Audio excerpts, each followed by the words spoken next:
Looking to improve your life, brush up on your personal growth techniques? You are in the right place. Welcome to Life's Little Lessons with your host, author of Designing Your Own Destiny, Kevin A. Dunlap. And welcome back, everybody. Today we have Galina Lipina. She is a wonderful woman that is only 33 years old and is financially independent. And we're going to be discovering some of the techniques that she became that way, as well as what she's doing now. Right now, she is actually a turning point strategist for her company, which you can find later on at point.pro. She is originally from Russia, and she moved here to the United States when she was 23 years old. And when she was actually 33, she had a goal to be financially independent within 2 years. And she actually made that within 1 year and 10 months, 2 months shy of her actual desire of achieving that. So we will be discovering some of the things that she did to do that, as well as what she's doing now. So everybody, please just welcome to the show, Galina. Galina, thank you for being here today. Thank you, Kevin, for having me. My pleasure. Well, we were just having a nice little conversation right before the recording of this show. And could you tell us and tell the audience a little bit about yourself and who you are? Well, a little bit about myself. You covered some basic facts. So I'm from Russia originally. I moved here when I was 23, working in IT. I was a system analyst and a project manager for most of the time. But as many of us, I was bitten by a bug of Tim Ferriss and 4-Hour Workweek. and ever since I read that book many years ago, I knew that was a way better fit for me than 9 to 5. And I had that desire to create that freedom lifestyle for many, many, many years. And it wasn't until a couple of years ago, actually 3 now, that I realized the reason I've never created progress on that desire is I never set it as a goal with a timeline. It always stayed as, wouldn't that be nice someday? Okay. And I asked myself a couple of questions back then, asking, okay, if I want to set it as a goal, what would be the goal? And if I were to be 100% committed to that goal, what would I do? And that led to, the story of events and eventually me creating financial freedom within 2 years of setting that goal. And how did you do that, if you don't mind me asking? Well, I was working as a consultant, so I was making really good salary. And through intention and synchronicities, I switched projects and I pretty much doubled my salary without doing anything different. It was just the category of consultancy versus contractor. I was working for Boeing. And that allowed me to save a lot of money. And through the journey of Tim Ferriss' book and me figuring out how I'm going to do it, I also was certified as a life coach. And life coaching and transformation is something that is a big passion of mine. And originally, I thought that I will retire or create that freedom by working as a coach and doing it through coaching through Skype, being anywhere I want. Well, after giving it a shot, I realized I did not want to do coaching full time. Okay. It's just something felt really wrong to me about depending on getting clients to pay my bills. Like I really wanted to make sure that I'm working on helping somebody when I really feel like I want to, not because, my bills are due yesterday. So then I realized I need to, I still have a goal to create financial freedom, but that's not going to be through coaching. Okay. And then what dawned on me is like, okay, instead of me trying to create income through coaching that will support my freedom, why don't I make money, invest them well, so I will create passive income, and that will support my lifestyle. And then I can do coaching on my free time and any pace at any, financial point. So that's what I did. Don't ask me how and why, but I had this idea in my head that what if I find investments that are going to bring me 20% or more a year? Something stable, something that I can rely on, every month. And I set that as a goal.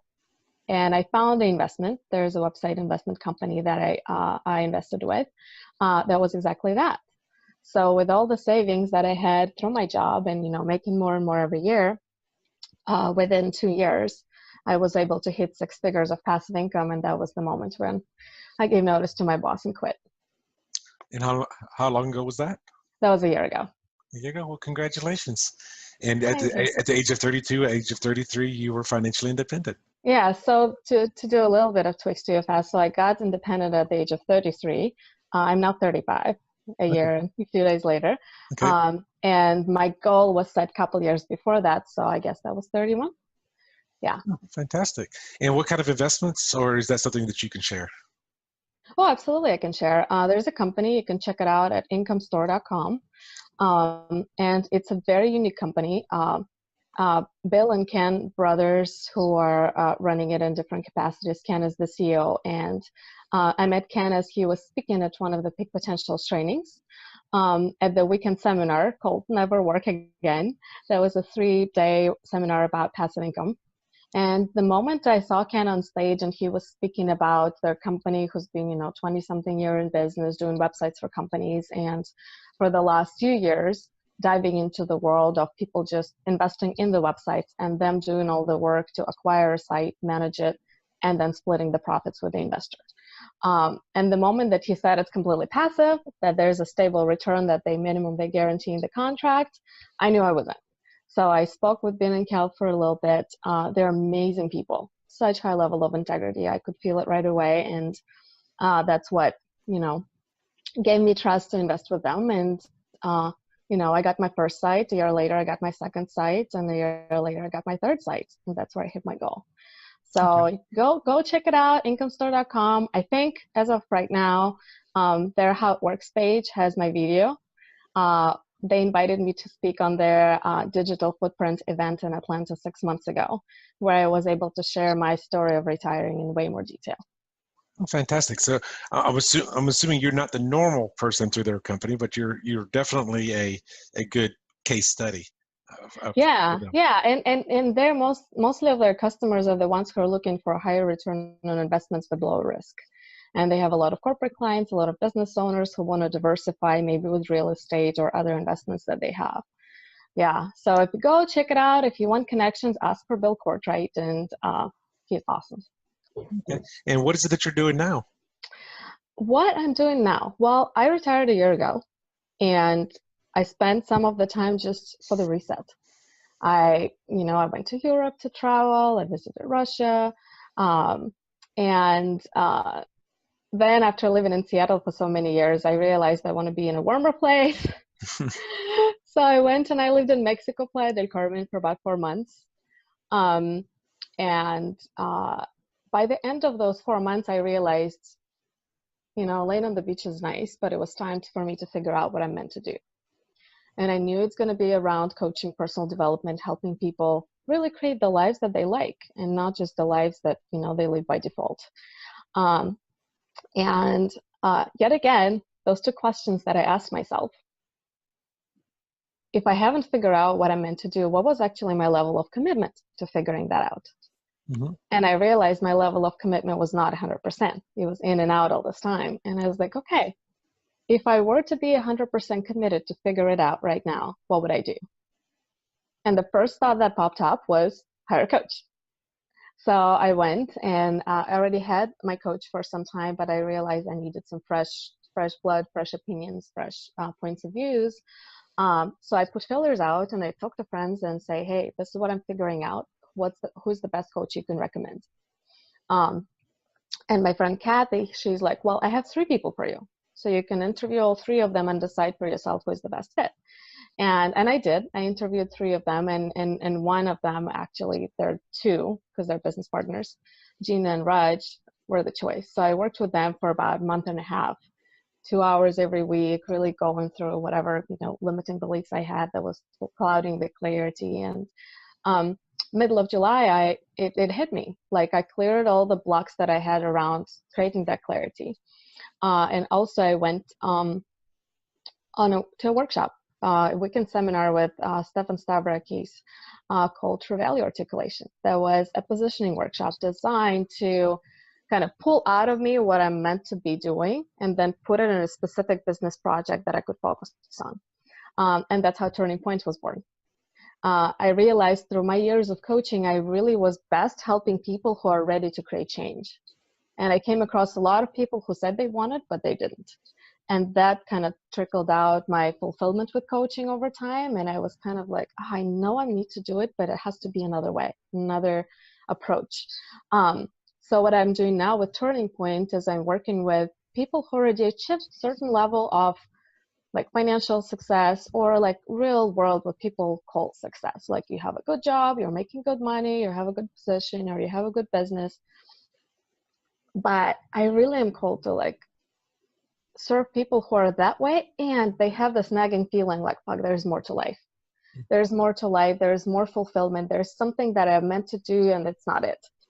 So, and there are this turning points, and some of them are in the position that something has to change like now. And for some people, it's like, I know something has to change, but I have time.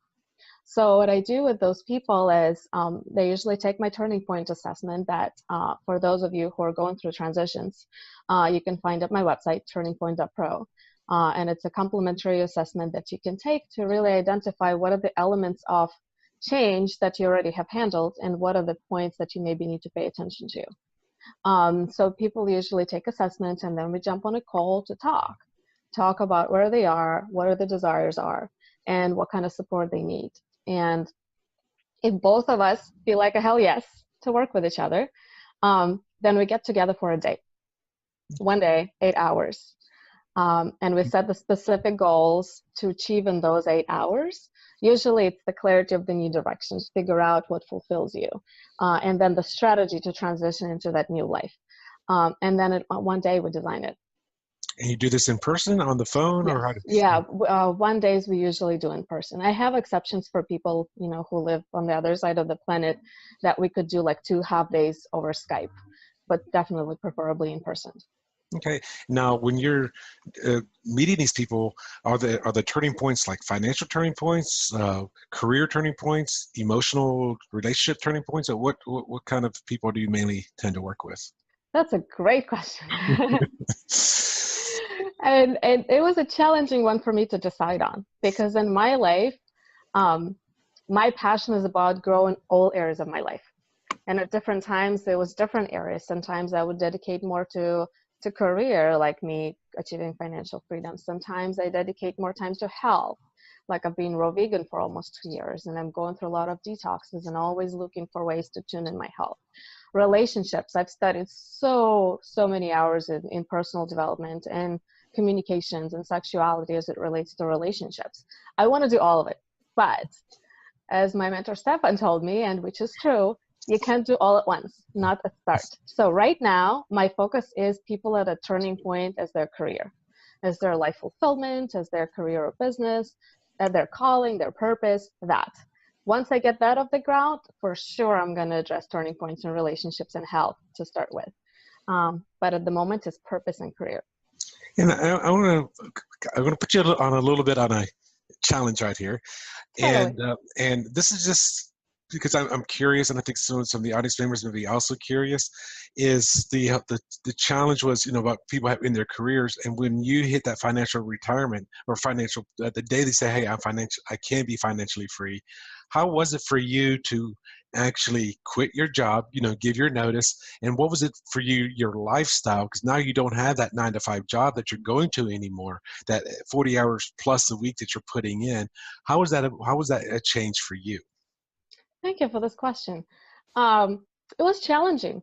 It was challenging to give the notice to my boss, and I actually dragged it for probably a month, because I already knew. And last year in July, I went back to Russia because my younger brother was getting married, and I came back beginning of August, and I was working, and you know, in my head, I had the goal to work at Boeing until like at least the end of the year.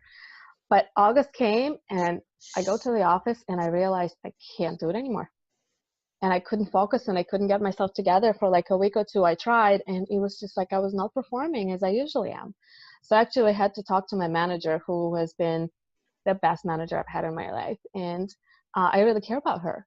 And I told her, Florina, I don't know what to do. Like I can't get myself to, you know, work as I used to. And she's like, oh, I hear you. I could notice it. And like, what can I do? And I was like, I don't know. And we kind of tried to brainstorm together for another, you know, week or two to see how can I get myself to, you know, get back in the groove. And I couldn't. And I realized the main thing that was stopping me, not even the, you know, the plan to make more money to retire, but I didn't want to leave her. I really felt like, through all these years, if I leave her in that very critical point in her project, it's not going to be good. It didn't feel good. She supported me so much through our years together.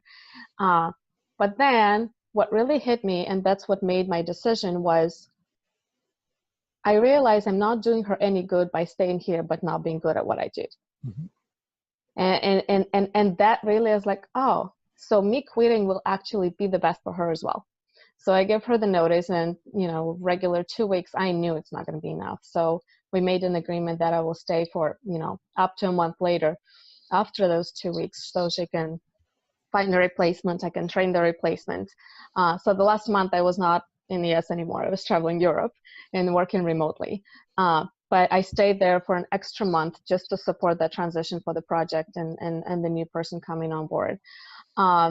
And then it was great. I mean, I've never been, like sitting and doing nothing, because I still had my real estate investments going on.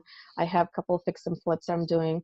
I have my Airbnb that I ran in the house in Seattle that I'm never there anymore. So I had other things going on. I never felt like, oh, I have nothing to do.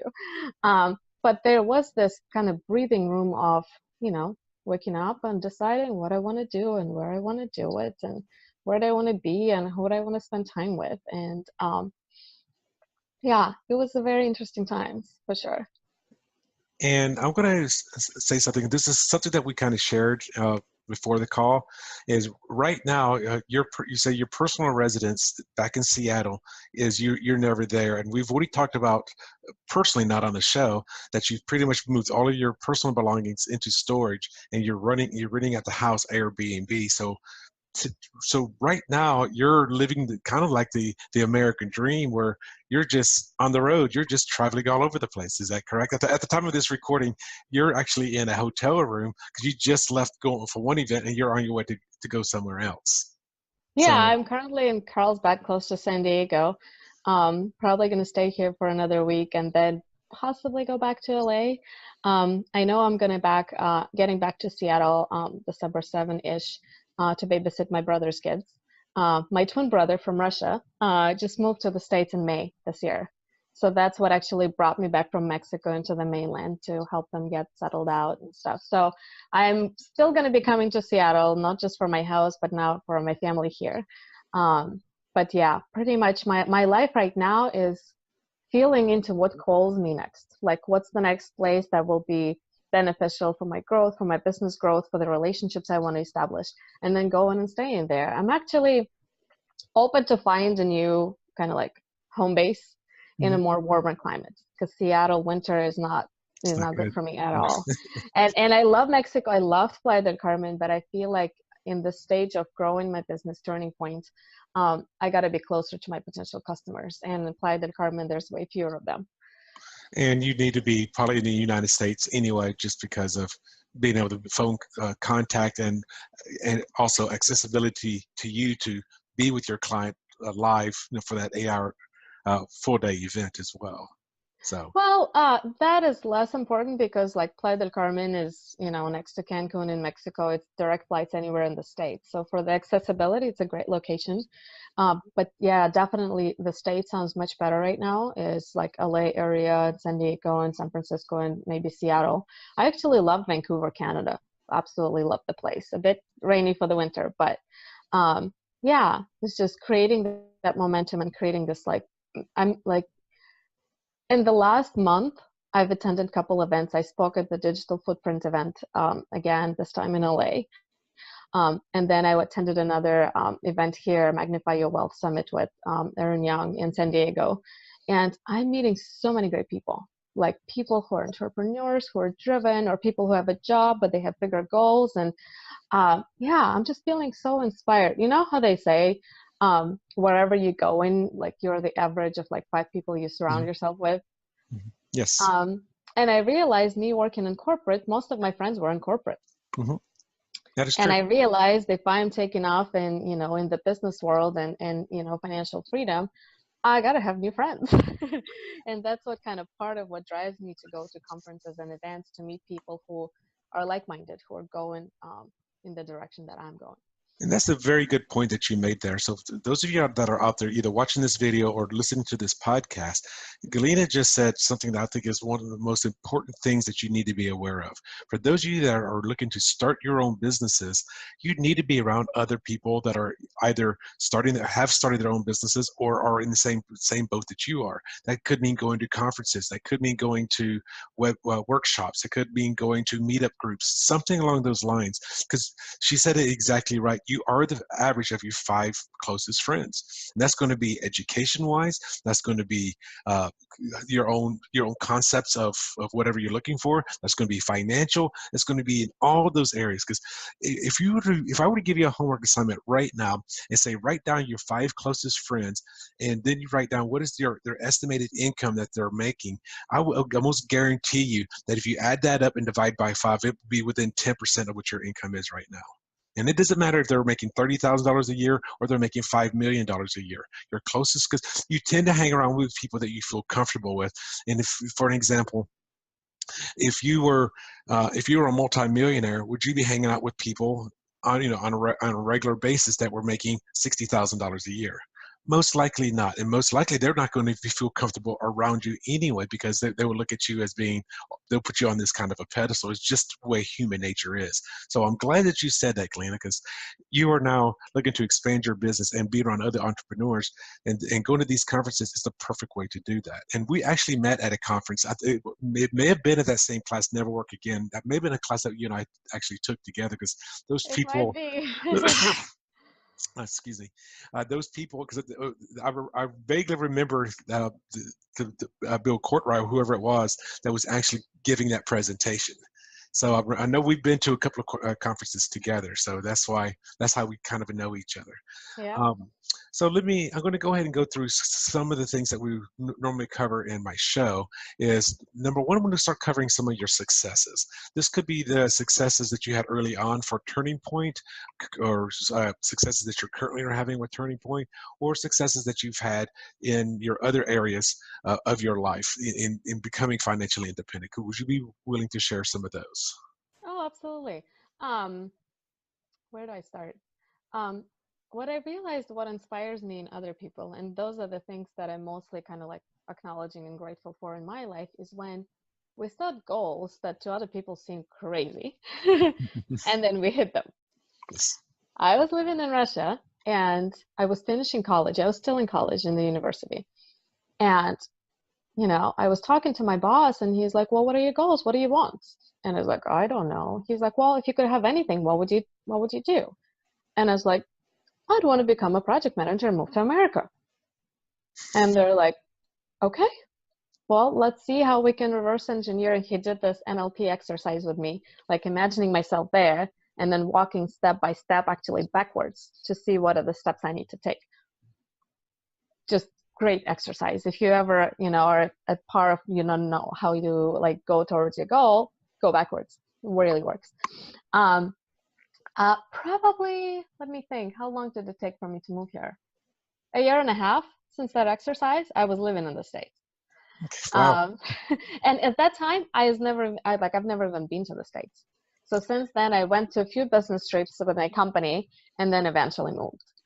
And I want to ask you there, because us as Americans, I don't think we can appreciate what you just said there. And I know I can't appreciate it, not knowing. For you as a Russian citizen to come to America, was that like an easy thing to do, between you and your friends, or was this something like a big challenge? Because number one, it's not your native language. I don't know what level of English that you were good at, and you're now.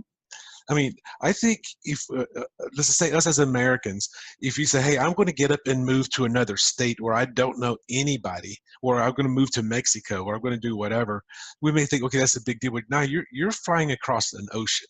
You're flying, and you're coming to the U.S. What city did you decide to go to? Why did you go there? And did you know anybody there? Well, for me, it was relatively not hard because I was working for a company. It was a software company, Locksoft, I think the biggest software development company in Russia. And they had customers in the States. Boeing was one of them. And when I was switching my career tracks from being a developer to being an analyst's job is to go meet the customers and collect the requirements and write the documentation. So I had to come on site. And my project, the department of the Boeing we worked with, and that project was located in Seattle. So that's what brought me to Seattle. I went here for a few business trips, like I think 4 in total. And after the last business trip that lasted me 4 months, I realized I don't want to go back. And yet again, I talked to my manager saying, anyway, you can transfer me here on a full-time basis. And he was like, well, we don't have any openings right now, but when we do, I'll keep you in mind. And a few months later, he called me up and asked, like, do you still want to move here? And I was like, yes. And that's how it happened. So for me, it was relatively easy because the company did all the visa, all the paperwork, and all that. For a regular person who lives in Russia and want to come to the States, even as a tourist, it's challenging because getting a visa is hard. A lot of people getting denied. Oh God, I got denied for the first business visa because they said, oh, you're young and single. You don't have any properties in Russia. You're going to stay in US. They didn't believe that I'm going to come back, so they declined the visa. Well, they were right in the long run. Well, yeah. But yeah, it took us like the second attempt to apply again to explain more that, I am really coming for a business trip. And yeah, as far as English, I've been very fortunate. My parents early on kind of knew that it's a very important thing. So I actually studied English since I was 6 years old. Okay. So when I came to America, it was an adjustment because in Russia we studied British English. So, Proper English. So when I came, it was like a little funny on my ears, and it took an adjustment to, speaking and listening to it. But the rest was relatively easy. And for those of you out there in America, British English and American English, a lot of it is still the same. And it's also British English is a lot more proper than American conversational English. And plus they use different words for different things. Like I know, for an example, because I've got some British friends. Supper and dinner. What was that again? Supper and dinner. Well, I've used both those interchangeably. However, the ones that come to mind are going to be like torch for flashlight or the boot for your trunk. And so there's other words that they use, like, okay, which I would say watch any British movie. And you would say, I understand mostly what they're saying, but it is a little bit different. Oh, I love Hugh Grant. Oh, yes.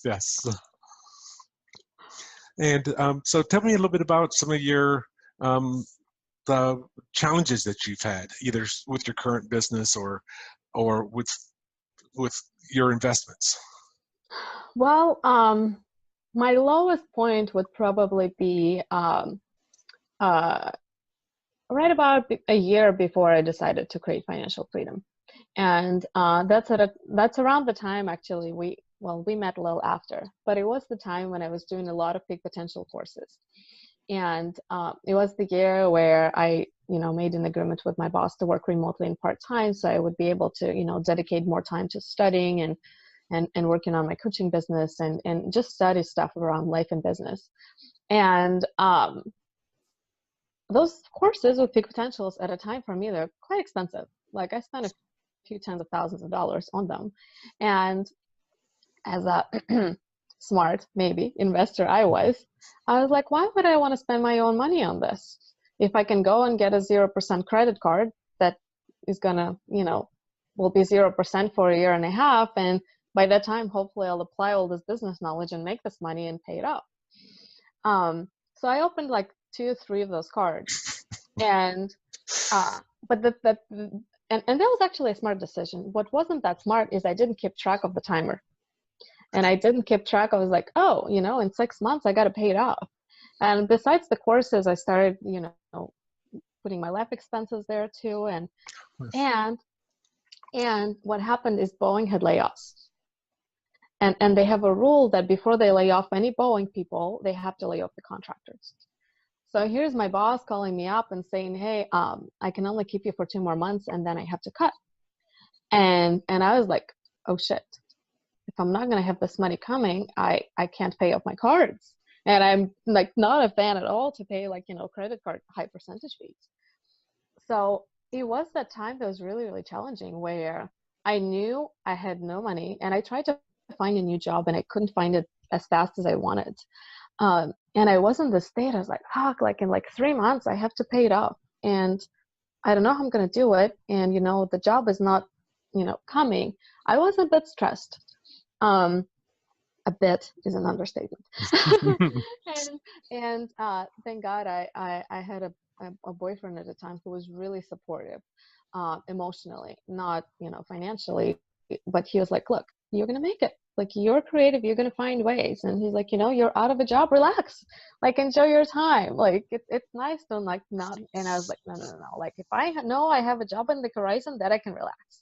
So it was this time when I told to myself, like, never again I'm going to be in the state. Never again I'm going to be in the state that I don't have money to pay my bills. And it was like such a point that's like, no matter what happens in my life, I will never get back to that state.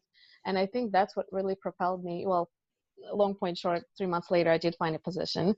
It was actually almost within the same group at Boeing, and I started making money. And we made agreements with the bank to handle the delayed payments and stuff. But that was, I guess, my turning point, is to really realize that, we all have this comfort, jobs and things that we feel secure, but none of it is secure.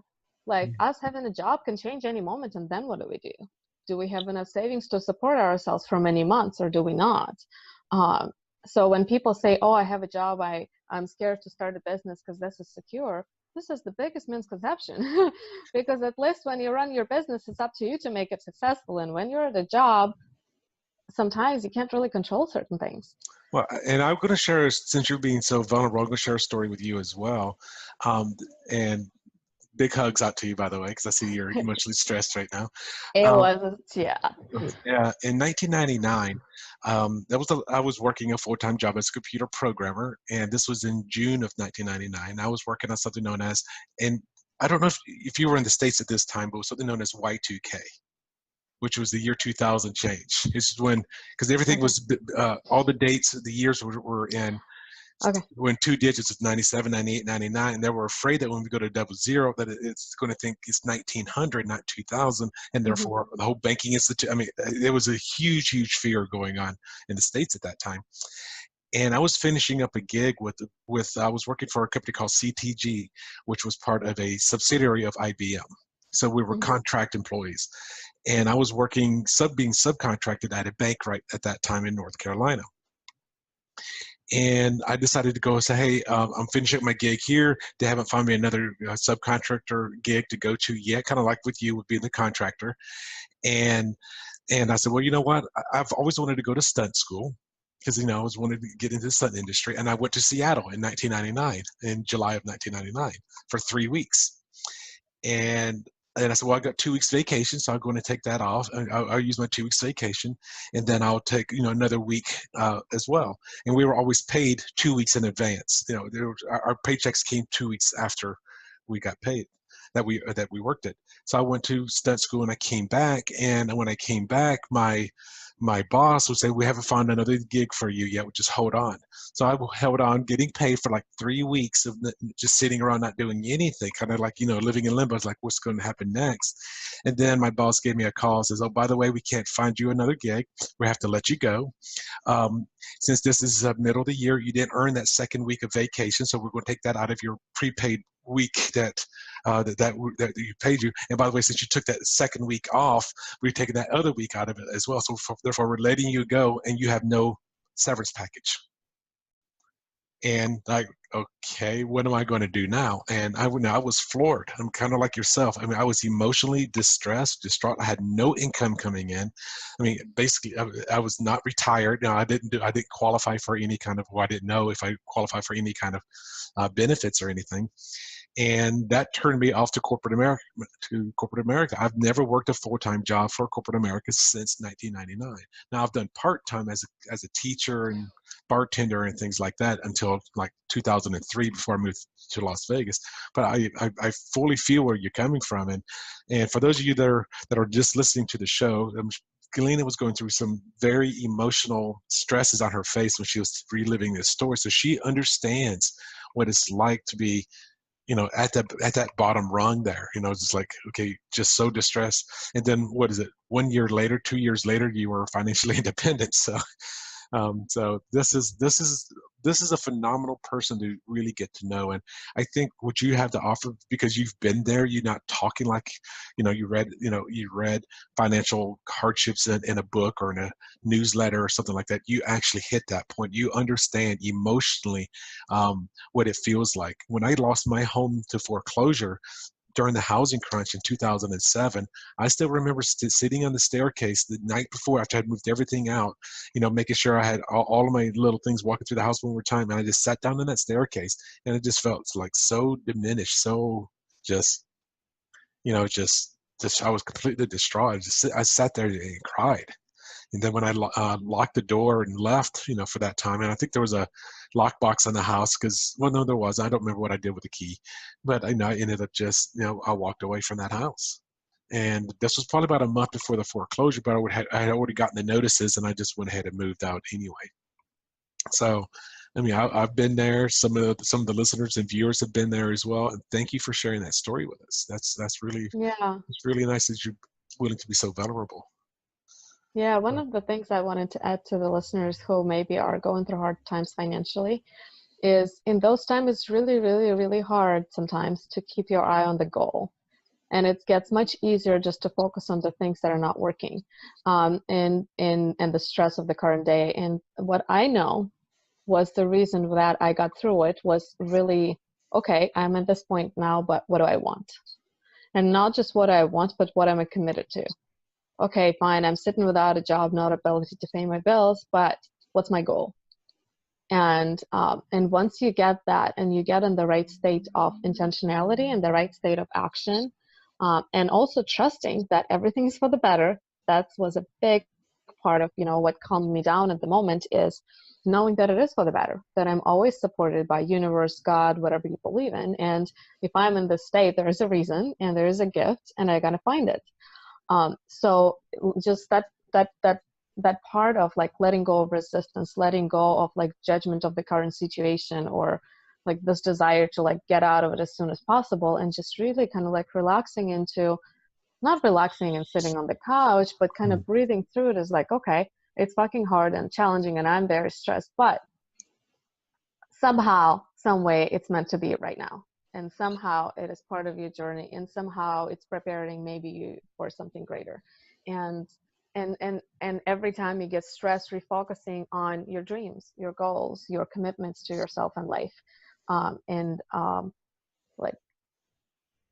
the more you can stay in that state of aligned with the kind of thing that you want in your life, the faster the progression through those dark times would be. Mm-hmm.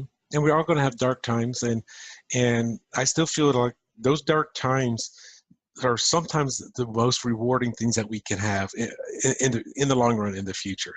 I mean, losing my house, now I understand. I can feel for somebody else that's going through the same process, because I've been there, and I got through it.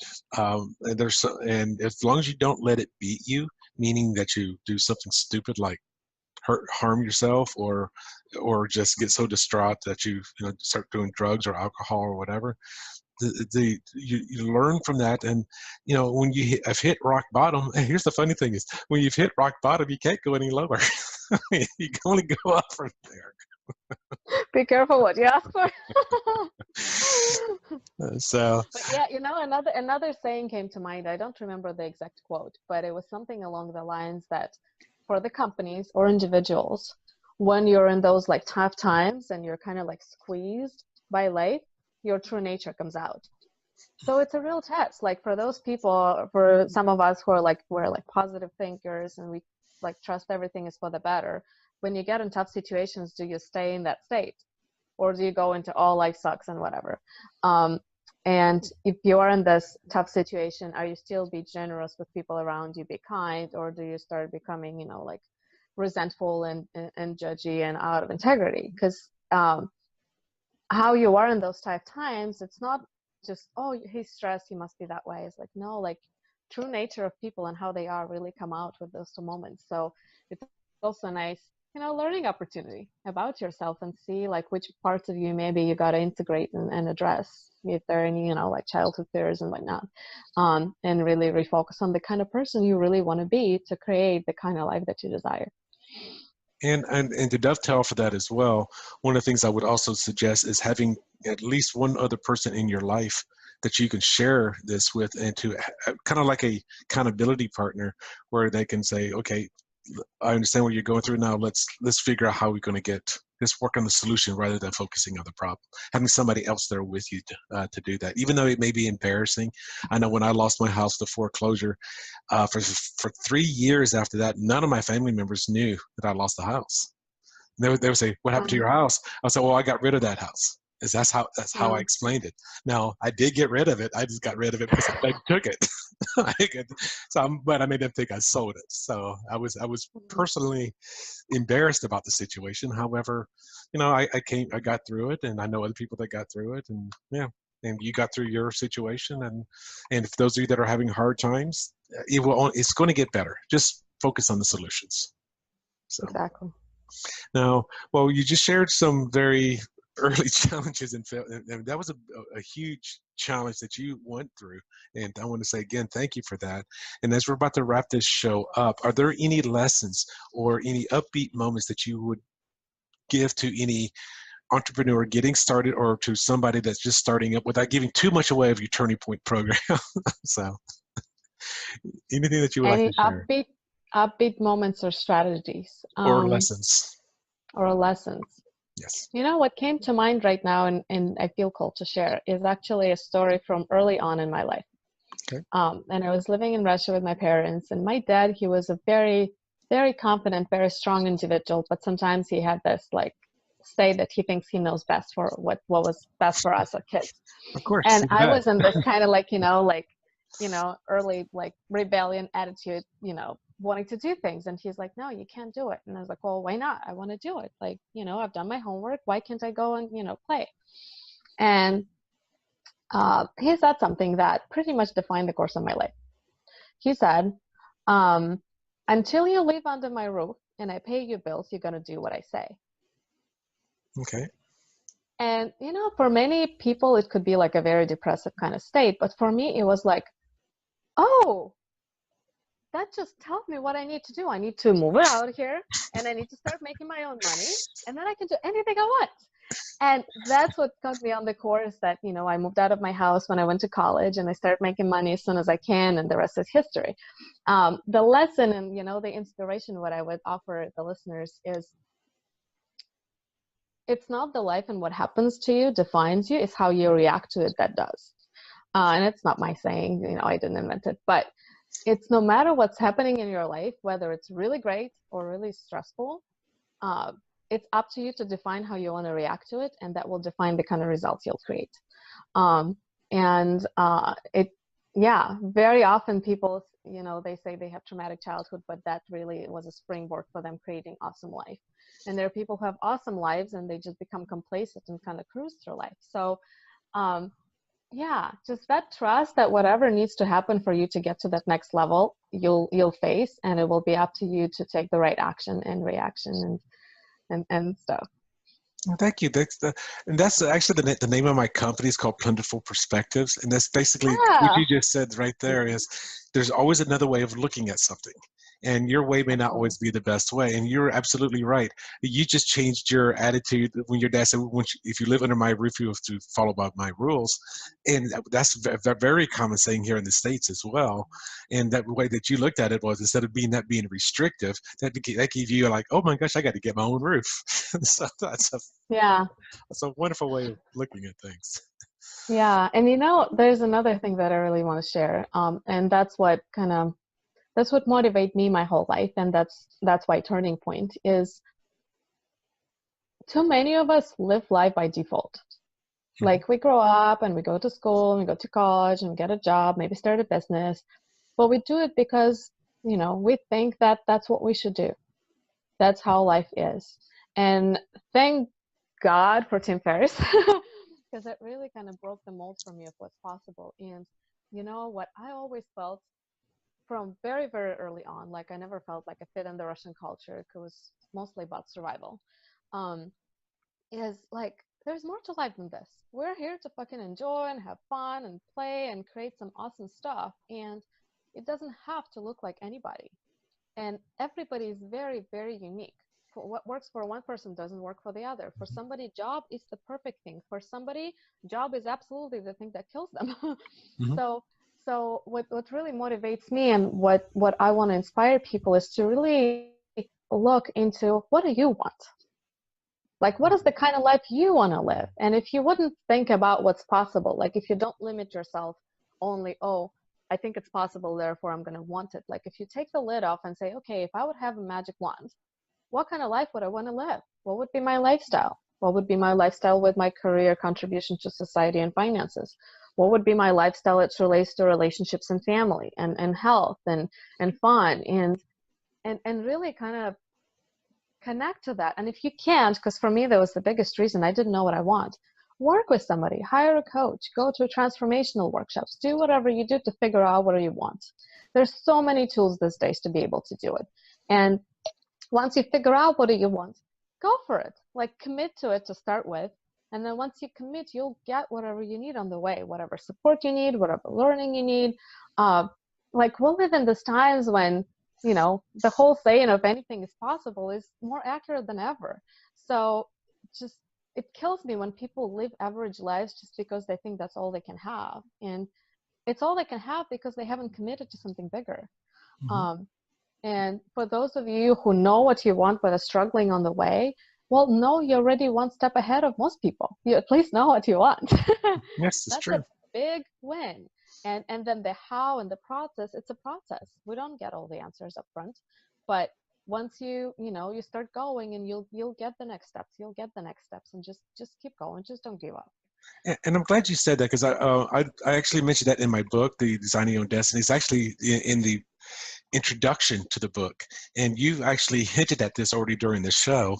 And in my book, which is on discovering your passion, and it's in creating that pathway, it's called Designing Your Own Destiny. And in that book, in the introduction, it just says that this book is not your end all. It's not your end all be all book. This is for you to get started. Now, this will help you get to other books. Example, 4-Hour Work Week, which is one of the best books I've ever. Well, I've never read it. I've got it on my shelf back here, and I've got the audio of it, and I've listened to the audio 3 times. So I've never actually read the book. It's the only book that, for those of you that are doing audio books, it's the only book that I would say you'd have to have both the audio version and the print version. And I don't know which way you experienced it. The audio version, because Tim Ferriss has more of a lighter voice, but he has a very strong personality. And the person that read the book on the audiobook has a very strong voice. So I'm glad that Tim Ferriss didn't read it, even though prefer to listen to books that are read by the author.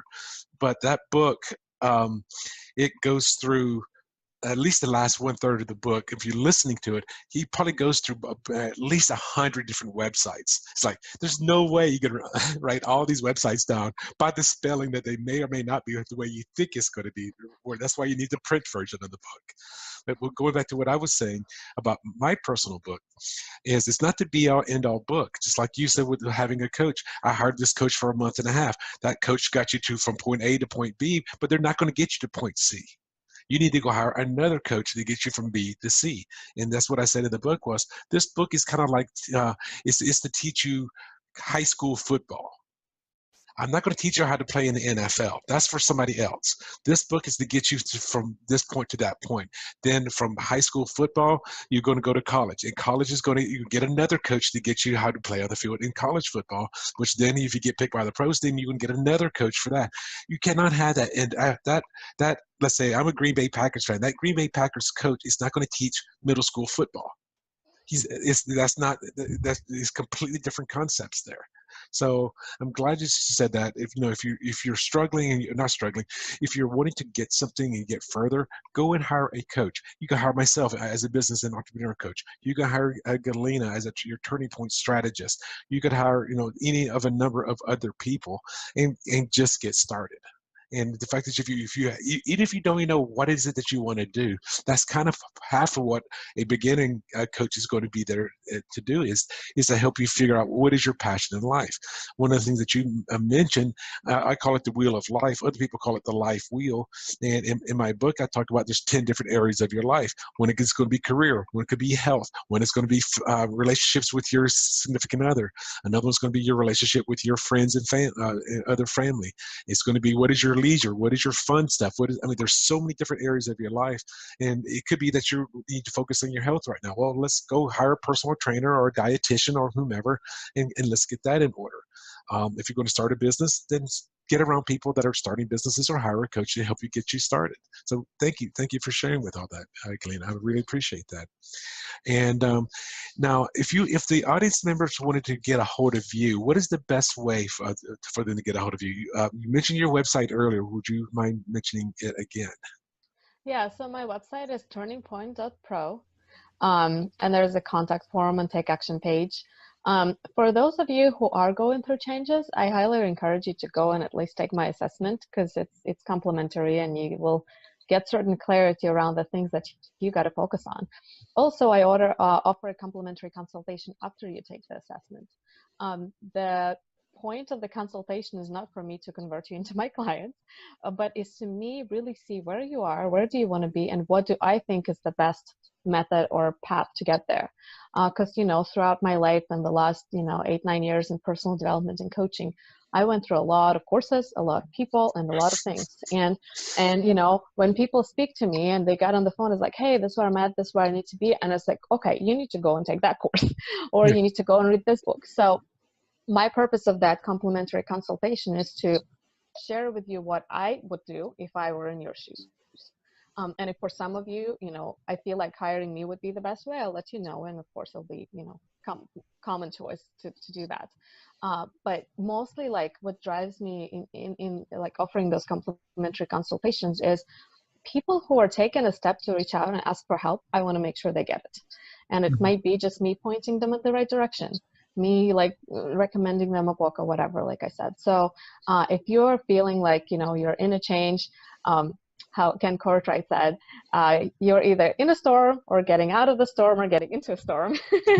and my goal is to just, offer you whatever you need in the moment. So you can contact me through my website. There's a contact form. There is a way to get on my calendar through just booking in right there. And yeah, I would just love to help however I can. Oh, fantastic. And that's going to be at turning.point.pro. And well, thank you for sharing with that. And I would say, and I've not taken your assessment. I probably will take it in the next couple of days, because I'd just like to see, just even get more clarity in what I'm trying to do with myself, because I know I'm not perfect. I know you say you're not perfect, and we're all growing. We're all still learning. So I'll probably end up taking your assessment over the next couple of days, because I'm going on holiday here for the next few days. And I do appreciate you for being on the show today. Any last words before we depart ways? Thank you. Thank you for having me here. I love talking, obviously, about this subject. Like, creating change in life is one of my main passions. And yeah, I feel really honored to be on the show. I feel really honored to being able to, share what I can and with people. And yeah, just thank you. Grateful. Well, I'm just glad that we're able to reconnect. We really haven't really seen each other in a couple of years now. And it was at the Peak Potentials, which is now called Success Resources classes. And I highly recommend those classes, even if you've got to put them on a 0% credit card. So I was like, attend those classes, because they were a big turning point for me as well. And like, one of my biggest classes from that group of courses was one that's called Train the Trainer. That's the one that changed my life to be, hey, I want to be on stage. That got me within a month of taking that class. I actually hired my book writing coach. Or actually, it was a year after that. I hired my book writing coach, which got me to doing these shows. And so the classes were life transforming, and you met a great way to do an investment strategy that gave you your financial independence. So that's phenomenal. That's phenomenal. And thank you for being on the show as well, Galina. And I would look forward to chatting with you offline, just between the two of us, because I would like to really just to get to know you better. And and maybe even do some kind of power partnership of some sort that we could possibly do. Yeah, So, I'm always open to possibilities. Sure, that'd be great. Well, everybody, this is Kevin Dunlap with Life's Little Lessons, and I want to say go check out turning.pro, take her assessment, do the complimentary consultation call, and I want to say thank you, everybody, for listening to today's show. And Galina, thank you for being here. Thank you. Okay, bye-bye. Bye. Thanks so much for listening to this episode of Life's Little Lessons with your host, author of Designing Your Own Destiny, Kevin A. Dunlap. For more great content and to stay up to date, visit kevinadunlap.com, facebook.com/kevinadunlap.author, and on Twitter @KevinADunlap. We'll catch you on the next episode of Life's Little Lessons.